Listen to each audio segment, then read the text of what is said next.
और आज हम पढ़ने जा रहे हैं SN2 रिएक्शन। SN2 रिएक्शन बेटा जितना इंपॉर्टेंस SN1 का है ऑर्गेनिक केमिस्ट्री में उतना ही आपका SN2 रिएक्शन का भी है। ठीक है, जिस तरीके से मैंने आपको बताया था कि SN1 में कार्बोकैटायन का फॉर्मेशन होता है और कार्बोकैटायन के बेस पे ही उसके स्टेबिलिटी का बताता है, और मैंने आपको बताया था कि वो रिएक्शन है वो 2 स्टेप रिएक्शन होती है और बात करें यूनिमॉलिक्यूलर होती है। आइए आज हम लोग पढ़ते हैं SN2 रिएक्शन के बारे में। ठीक है, सबसे पहले इसके बारे में जानते हैं। ठीक है, जो ये रिएक्शन है ये बाइमॉलिक्यूलर रिएक्शन है। कैसी है? बाइमॉलिक्यूलर रिएक्शन। क्लियर? मतलब इसमें 2 अलग अलग मॉलिक्यूल्स पे इस रिएक्शन की स्टेबिलिटी डिपेंड करती है। ठीक है, जो रेट होगा वो 2 अलग अलग मॉलिक्यूल इसमें डिफाइन करेंगे। ठीक है, आइए देखते हैं इसे। सबसे पहले क्या लेंगे हम? एक एल्किल हैलाइड लेंगे। इसकी रिएक्शन बेटा इस बार हम लोग करा रहे हैं KOH से। अगर SN1 की बात करें तो हमने वहां पे वाटर का यूज करा था, यहाँ पे हम लोग सोडियम हाइड्रोक्साइड पोटेशियम हाइड्रोक्साइड का यूज करेंगे जो कि एक स्ट्रॉन्ग बेस की तरीके से काम करता है। क्लियर है? और यहाँ पे सॉल्वेंट लेते हैं पोलर एप्रोटिक, है ना, जिसमें आप लोग एसीटोन ले सकते हैं CH3 COCH3। ठीक है, DMF ले सकते हैं, डाई फॉर्माइन हो सकता है हमारा। ठीक है, DMS हो सकता है, मतलब कोई भी जो सॉल्वेंट होगा वो पोलर एप्रोटिक सॉल्वेंट का यूज करेंगे। ठीक है, लेकिन अगर वही बात करें SN1 में तो वहां पे हमने जो सॉल्वेंट यूज करा था वो पोलर प्रोटिक यूज किया था। ठीक है, अब इसमें भी सेम यही होगा।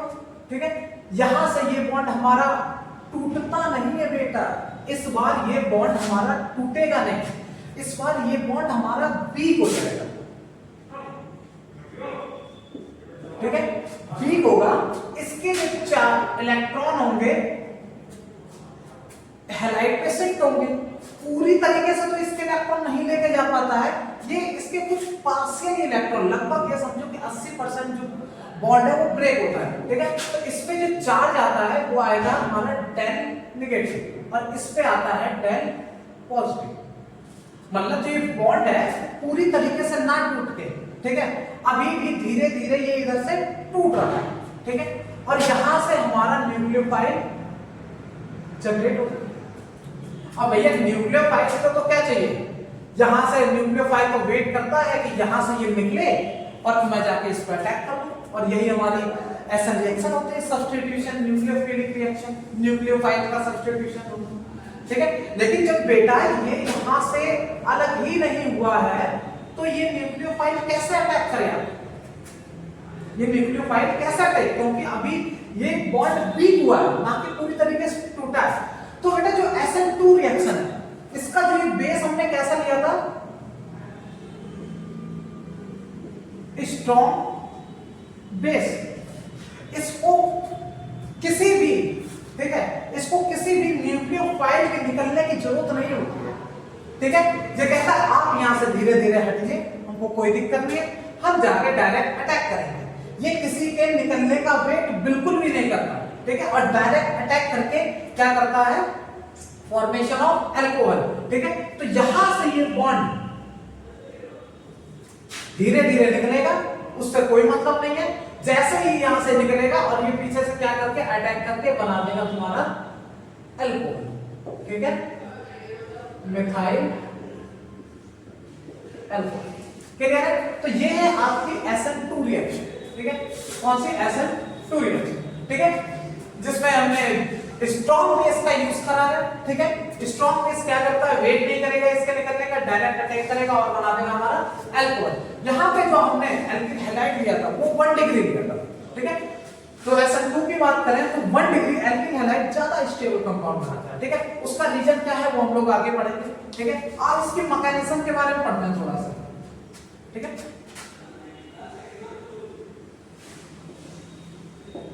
मैकेनिज्म, किसी भी रिएक्शन की मैकेनिज्म जानना बहुत जरूरी होती है। ठीक है, हमने यहाँ पे क्या लिया? एक एल्किल हैलाइड। ठीक है, इसकी रिएक्शन हम लोग किससे करा रहे हैं? स्ट्रॉन्ग बेस KOH ले ले, NOH ले ले, ठीक है, कोई भी स्ट्रॉन्ग बेस ले सकते हैं हम लोग, ठीक है, HCl ले ले, ठीक है।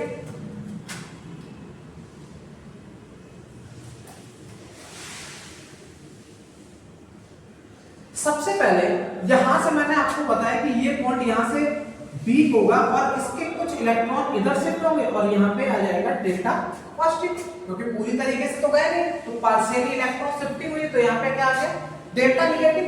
मतलब यहां से ये बॉन्ड धीरे धीरे टूट रहा है, मतलब ठीक है। इसको मैं इसको बेंच से दिखाता हूं, ठीक है, और इसको मैं क्लियर है, ये हो गया हमारा CH3। अब यहां से ये बॉन्ड Cl, क्लियर है।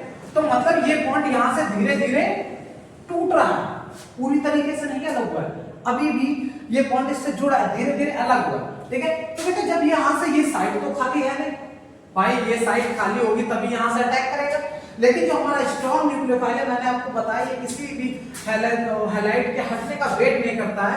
अगर इसको यहां से जगह नहीं मिल रही है तो ये क्या करेगा, बैक साइड से अटैक करेगा, कहां से, पीछे से, ठीक है। मतलब एक तरफ से हैलोजन अलग हो रहा है, मतलब न्यूक्लियोफाइल अलग हो रहा है, दूसरी तरफ से दूसरा न्यूक्लियोफाइल जुड़ रहा है, समझ देख रहे ना, यहां से ये टूट रहा है और यहां से ये धीरे धीरे जुड़ रहा है, वेट नहीं कर रहा कि आप जाएंगे तब थोड़ी देर बैठ के रोएंगे तब आपको मनाने आएंगे और है ना फिर बॉन्डिंग होगी, ऐसा कुछ नहीं है भाई। आप यहां से धीरे धीरे हटो, यहां से पीछे से सिस्टम चल रहा है, क्लियर है, ठीक है। तो ये समझ आया।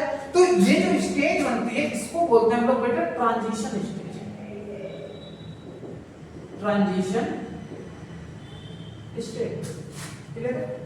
कौन सी स्टेट बने, ट्रांजिशन स्टेट, है ना। ये स्टेज कुछ हमारा बहुत कम टाइम के लिए बनती है, क्लियर है। हाँ, लेकिन ये है कि इस स्टेज को हम इस रिएक्शन से अलग नहीं कर सकते, ठीक है। आगे जाके यहां से हम क्या लेते हैं, पोलर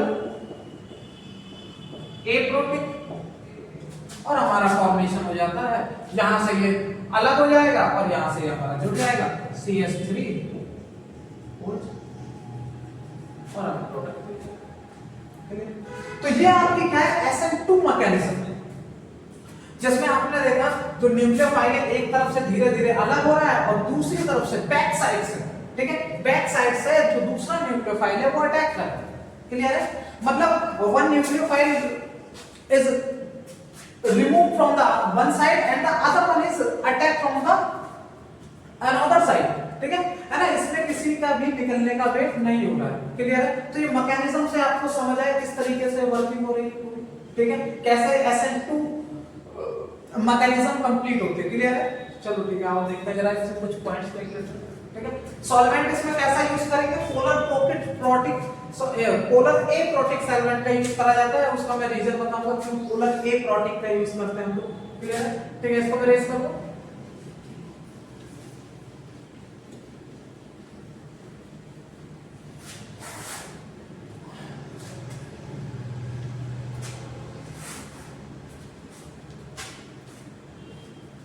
आओ देखते हैं कुछ इसके की पॉइंट्स।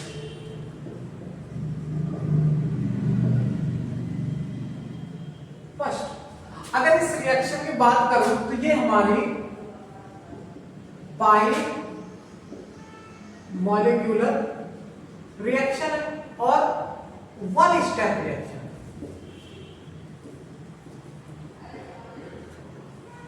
वन स्टेप रिएक्शन है, मतलब इसमें कोई भी कार्बोकैटायन का फॉर्मेशन नहीं हो रहा है, मतलब नो कार्बोकैटायन फॉर्मेशन,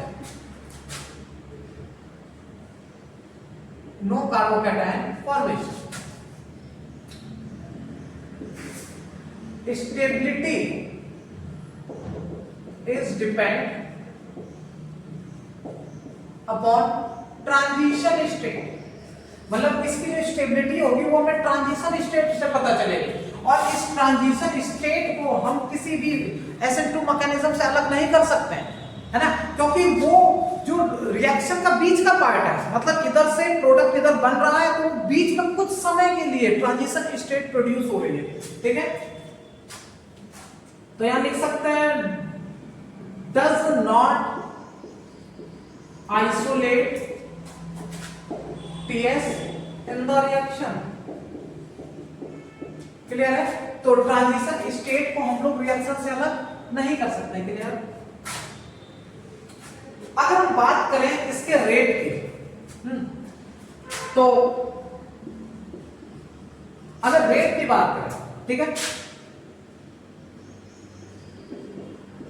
तो एल्किल हैलाइड हमने कैसा लिया था 1 डिग्री, मतलब इसका रेट एल्किल हैलाइड पे भी डिपेंड करता है और न्यूक्लियोफाइल पे भी डिपेंड करता है, ठीक है।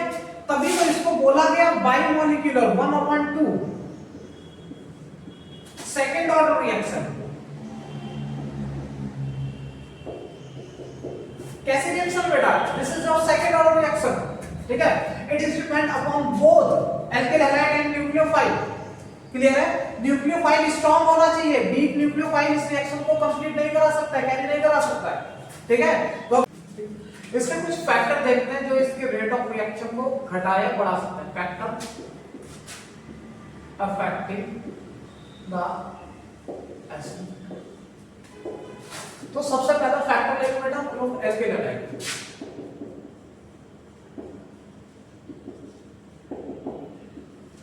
अगर हम बात करें एल्किल हैलाइड की,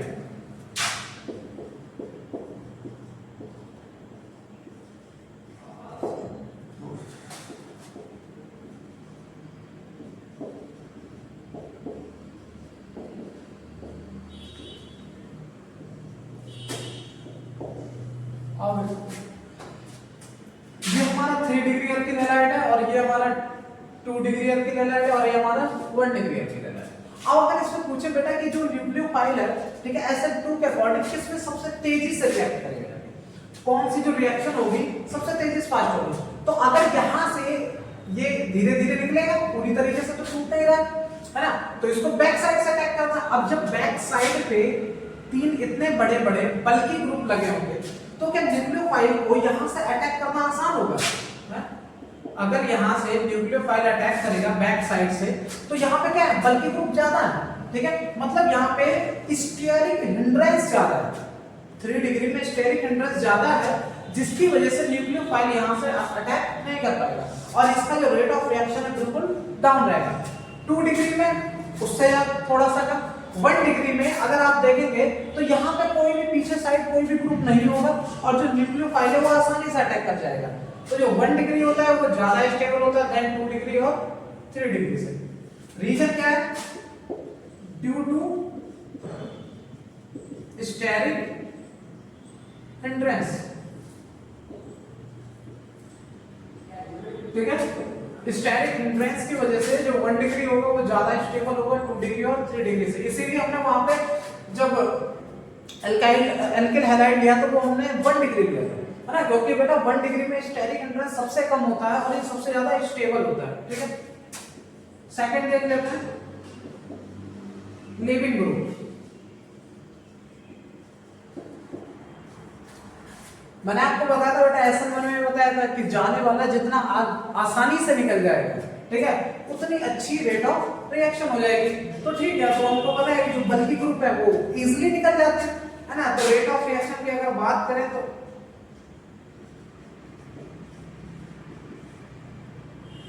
ठीक है, इसमें तो मोस्टली रिएक्शन होती रही है, ठीक है। तो rate of reaction leaving group देख लो, माइनस आई होगा वो सबसे तेजी से रिलीज हो जाएगा। क्यों? क्योंकि यहाँ पे ग्रेटर इन साइज, ठीक है, साइज बड़े होने की वजह से ये बहुत आसानी से रिलीज हो जाएगा। क्लियर है? और हमें प्रोडक्ट है वो ज्यादा बेटर मिलेगा उसका हम जरूर। तो ये समझ आ गया? क्लियर है? नेक्स्ट फैक्टर देख लेते हैं, अब सॉल्वेंट देखें।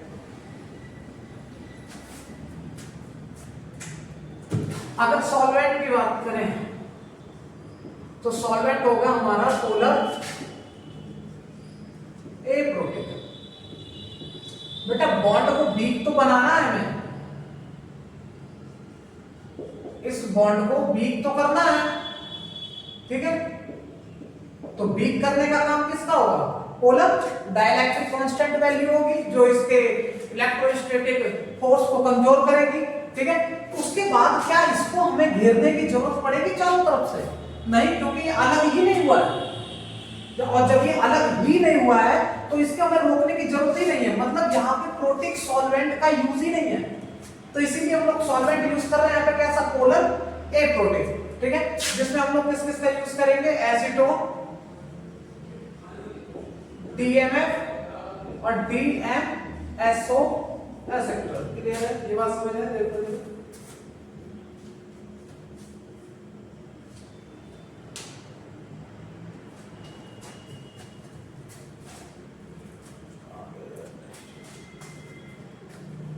क्लियर है? सॉल्वेंट समझ आए?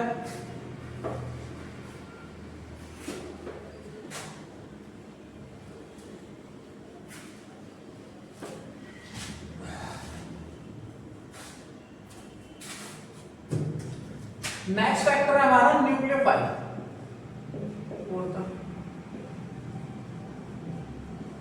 न्यूक्लियोफाइल, न्यूक्लियोफाइल का मतलब होता है न्यूक्लियस। बेटा आपको पता है कि स्ट्रॉन्ग न्यूक्लियोफाइल होगा तो वो बहुत तेजी से अटैक करेगा, हमारी रेट ऑफ रिएक्शन उतनी ही तेजी से होगी, ठीक है। तो न्यूक्लियोफाइल कैसा हमें लेना है? Should be strong. Strong nucleophile का यूज करेंगे, वीक का नहीं करेंगे। वीक क्या करता है? पहले वेट करता है, वहां से एक न्यूक्लियोफाइल हटे तब मैं जाकर अटैक करूं, ठीक है। 2 स्टेप रिएक्शन कर देता है, ठीक है। वहीं अगर स्ट्रॉन्ग न्यूक्लियोफाइल का बात करेंगे तो वो मतलब किसी के वेट नहीं करता है निकलने का, ठीक है। डायरेक्ट अटैक करेगा जाके। हम लोग क्या क्या यूज कर सकते हैं देख लो जरा, ठीक है। OH नेगेटिव ले सकते हैं हम लोग, ठीक है। Cl नेगेटिव ले सकते हैं, ठीक है। OPH नेगेटिव आ सकता है, SH नेगेटिव हो जाएगा, ठीक है। CH2 negative, NH2 negative, RNH2 negative, ऐसे। तो ये कुछ स्ट्रॉन्ग न्यूक्लियोफाइल है जिनका यूज करके हम लोग क्या कर सकते हैं? SN2 रिएक्शन को कंप्लीट कर सकते हैं। और ये स्ट्रॉन्ग न्यूक्लियोफाइल है सारे के सारे। क्लियर है? ओके, समझ आया? बेटा समझ आया करें तो चैनल को सब्सक्राइब कर लिया करो, फोटो वीडियो वगैरह लाइक कर दिया करो, कमेंट कर दिया करो, ठीक है। जिससे कि और अच्छी वीडियो में बनाता रहूं, ठीक है ना। आप लोग सब्सक्राइब करेंगे, कमेंट करेंगे, लाइक करेंगे तो मैं भी थोड़ा बहुत मोटिवेट हो जाऊंगा, है ना। और फिर और